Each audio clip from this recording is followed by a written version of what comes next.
Hello. Good afternoon, is that Bill? Yes. Hi Bill, it's Jason Curtis calling from South Africa. Sorry for the delay. That's okay. How are you? I'm fine, thank you. It's good to speak to you. You too. I did speak to you a couple of years ago. I don't know if you remember back to when you were doing a bunch of interviews for South Africa. Oh, I forgot. Yeah, my mind is a little cloudy. Sorry. Which is to be understood. But congratulations on putting I think certainly some of the finest tracks from Buffalo Tom. Thanks very much. An interesting time, I think, obviously with Beggars Banquet enjoying their 21st birthday and putting out a bunch of greatest hits albums. So I must admit, I put the album on, and it did exactly what the sort of album I think is intended to do, is it takes you sort of right back, doesn't it?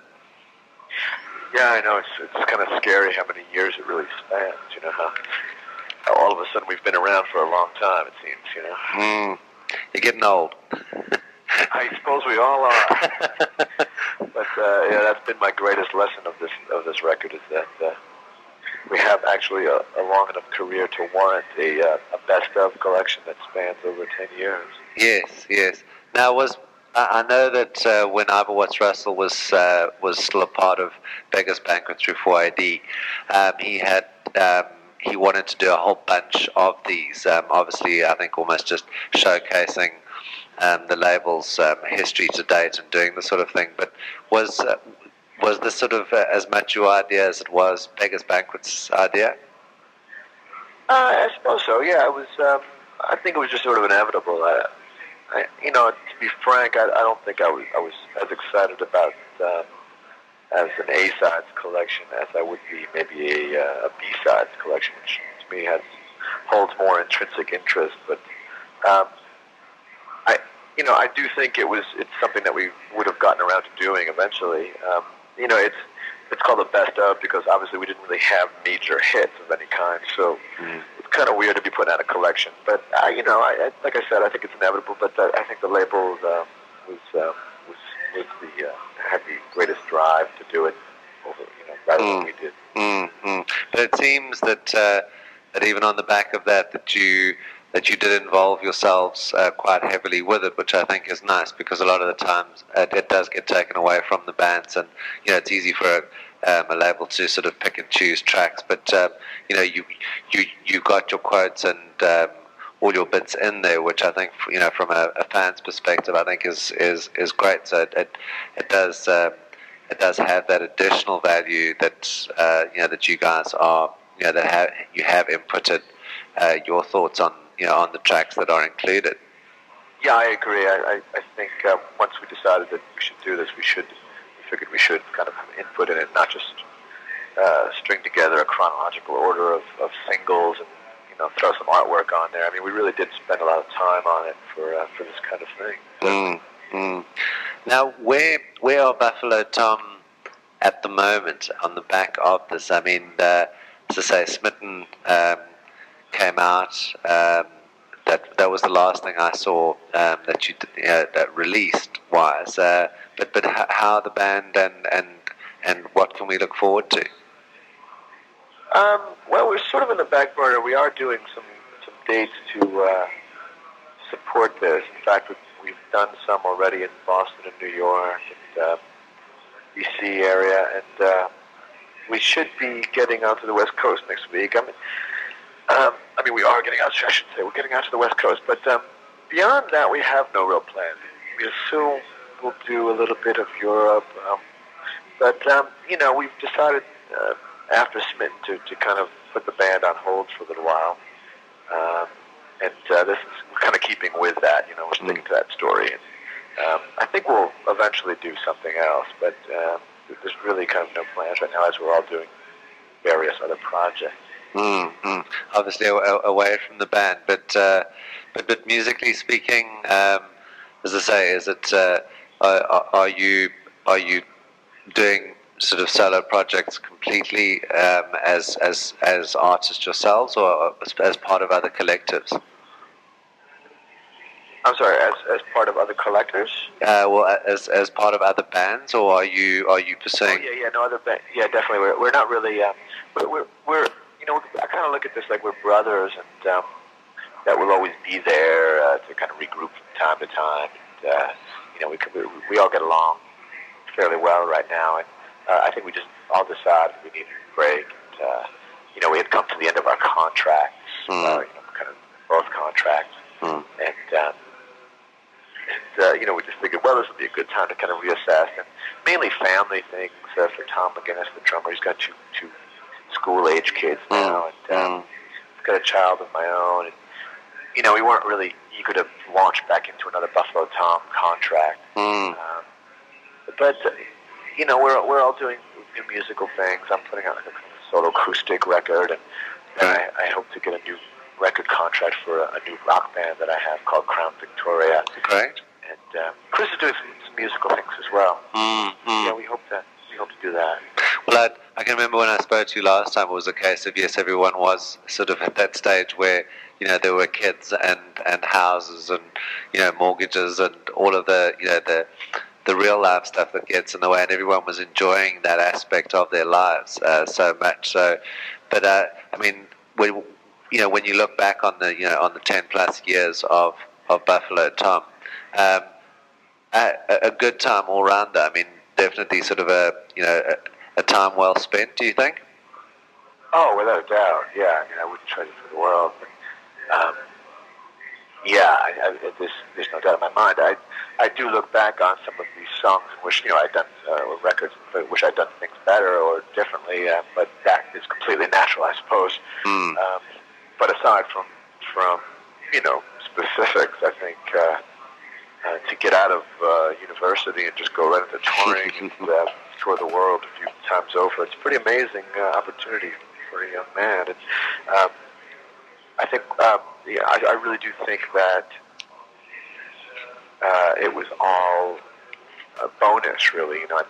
I don't think we expected to truly to play outside of Boston when we first started, and our first tour brought us actually to Europe, and we were headlining a Belgian club before we were playing a headlining show in Boston. So it was an interesting thing to be able to do, and to be able to kind of continually do it year after year and make a living at it was a pretty great thing for us.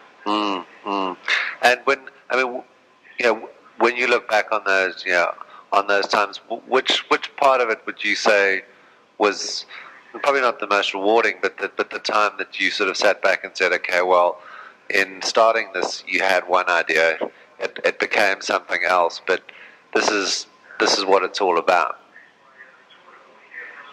I think if I understand the question correctly, I think as soon as we got our first record deal, which was at that time, for our first record, we got a deal, a twofold deal. We got one in Europe, and then we've got one in the States with SST Records, which for us was quite an honor to be on the same label with bands like Black Flag and Husker Du and Sonic Youth and Dinosaur Jr. and these bands. I mean, that was, like I said, I really did feel like everything was a bonus after that era. And, where it really clicked for us, I suppose, was around the time of Let Me Come Over, when we really felt confident that we could go into the studio even on our own, which we didn't. I mean, at that point we went in with Paul Colbourn and Sean Slade, but we felt like we kind of knew what we wanted, and we became sort of more the sum of the parts of Buffalo Tom than the individual parts, we became this band, and the band was its own animal, and it steered its own ship in a lot of ways.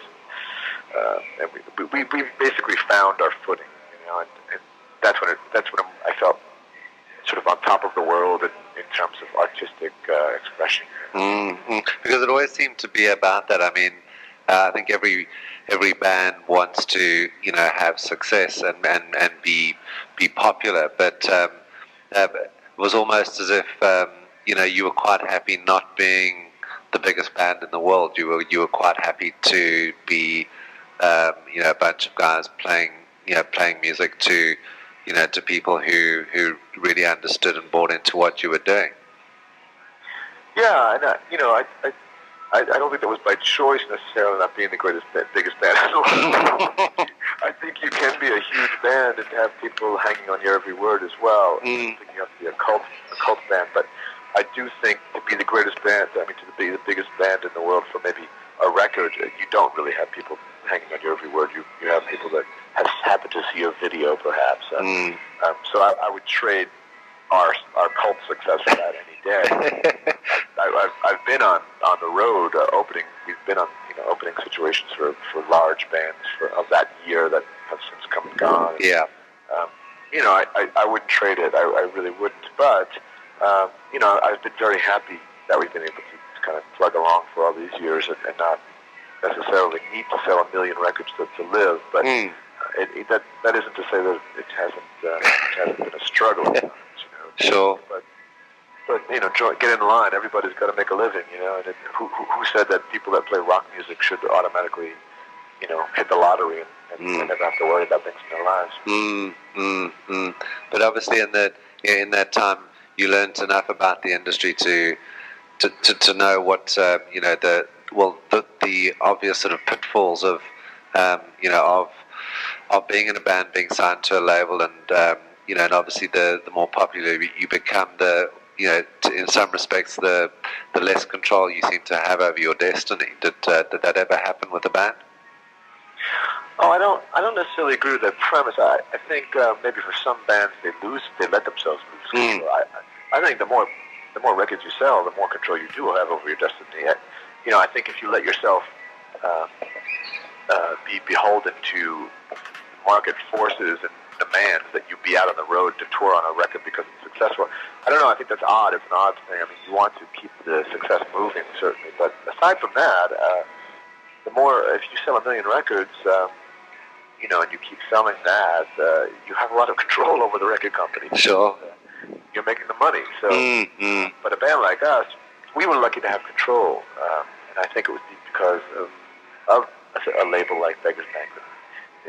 Being on an independent label, even when we were simultaneously on major labels in the United States or various territories, we were always insulated from the kind of more crass bottom line, because Beggars has always been, if nothing else, has respected the artist. Sure. And when you look at music today, from the time that Buffalo Tom came together as a band and released your first album, music, I think that the music you were playing then compared to what we're hearing even on the radio today, I think people have been saying it, especially in America, for quite a number of years, is that music essentially, popular music is in trouble because what is the next big thing going to be other than the obvious sort of pop that one is hearing on the radio, that America is looking for something new and something equally as good as the level of music that that I grew up with. I think the youth today just don't have. They can go back and they can like an album like yours is great because they can reference that. But if Buffalo Tom aren't putting out albums, in the Knolls, it's another band less, in my mind, a quality band, out there, which is a bit of a worry. Well, I suppose you're talking about, though, good music always exists. It just depends where the spotlight happens to be at the time. Because when we started, if you're talking about mainstream music, it sounds like you are. I think mainstream music in America it just goes in circles. I hope it'll come full circle again. But when we started out, I didn't listen to the radio at all. I listened to maybe just college radio up here, and I just felt like I had nothing personally invested at all in things like MTV. Although MTV back then did have some great it was great. Yes. Yeah, they had some great programming, but the mainstream thing, the mainstream radio was as awful in 1986 True. as it is now. Maybe not. Maybe it's worse. even then, but it's hard to imagine. You're talking about how low you can go. True. It did get better, certainly in the early 90s for us. Maybe not for everybody, but the fact that Nirvana broke and all the good things that happened in the wake quickly turned sour. I think radio and programming just went for the lowest common denominator version of Nirvana and their ilk. Very soon you had things like Silverchair and Bush, which, I don't mean to slag on specific bands, but it just, to me, it's just not representative of the best music that was out there. And that's not, I'm not speaking from a bitter perspective. No. I think, that there's always something better. Is music in a horrible state? I think it's probably, kids, if somebody's 18, now they've got and they want to kind of find hipper and better quality music, they've got a far better disposal now, means at the disposal now in the internet and things like that. Like, music is out there. You can find it. There's so much good music out there. I just don't think you should be looking to the radio or MTV to find it. And as I said, again, just sort of reflecting, I think a lot of bands, people perceive them to get better and better on every album that they release, because the songwriting gets tighter, the songs are better. What in your mind would is sort of your, as far as a band is concerned, your greatest, well, not your greatest song, but your greatest, your most proud album? Yeah, well, I get the vibe actually from a lot of people that a band, any given band or musician or artist that has more than, let's say, 3 records, usually has a record in the middle of their career that the fans think is the best and they will never surpass. So those are expectations you can't really worry about. I mean, for us, it was definitely a Let Me Come Over. Now, do I personally think that that's the best collection of material? I don't. I think it has some great peaks on it. But I think overall, I felt like I became a better songwriter from what I brought to Buffalo Tom. But certainly also Chris Colbourn, who didn't really write a lot in those early days and became more of a songwriter and evolved, I think. I could chart his growth maybe because I'm a little bit more objective about it not being him than looking at myself. But I do think I would hope if I felt like I would hope we're getting better. If I felt I wasn't, I don't know if I would continue to do it. I wouldn't want to be contributing to a state of diminishing returns.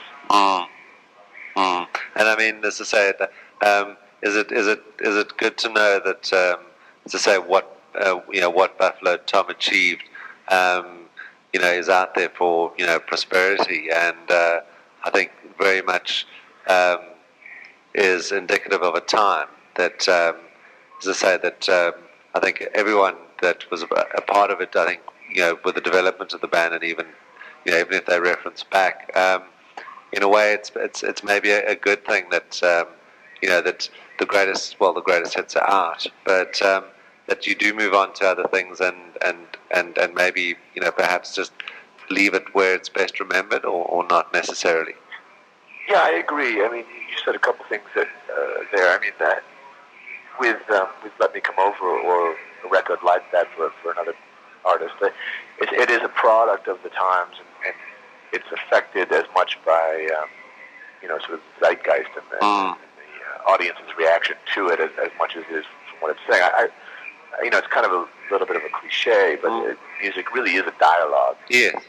It's just a form of communication. So, with that in mind, you don't want to keep saying the same thing over and over again either. So if you said it is time to move on. And, as much as I love a band like, I suppose AC/DC or something, I don't know if I want to go out and buy every AC/DC record. It's just sort of saying the same thing kind of over and over again. I love that early rock song stuff, but you know what I'm saying? I think I'm glad that it is out there for prosperity, and but still, it is out there as sort of baby pictures. Sure. It kind of hurts to think about that as well, because for me, the fact that Bob Dylan wrote some of those songs, some of his greatest songs, before he was even 21, it's just I'll never be able to do that. I'm 44 now, and I still haven't written a song as good as Bob Dylan wrote before he was 21. So that kind of stuff will kill you. You can't think about it, yeah.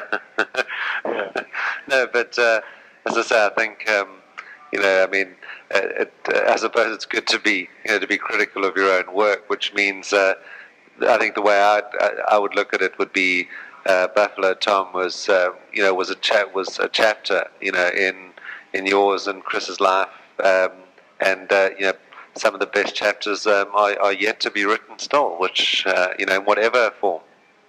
I hope so. Yeah, that's the only thing that kind of keep you going. You have to aspire to doing better than you've already done. Or different, perhaps. Yeah, exactly. Yeah, that's true. Not necessarily qualitative, but it could be just saying something different. Yeah. I feel like we've done that. Yeah, definitely. Well, Bill, thank you very much for your time. I apologize again for the delay. Oh, no, not at all. Nice talking to you. Great, and well, enjoy the rest of your day. I'm going to go back and stick on the album again, as I say. So. Oh, great. But hopefully we'll make it. Hopefully we'll make it down there sometime. Well, as I say, we threatened that last time, so but perhaps we can get you down in whatever guise. Yeah, that's true. Good point. Great. Thank you. Thanks so much. Okay, bye-bye. Bye-bye.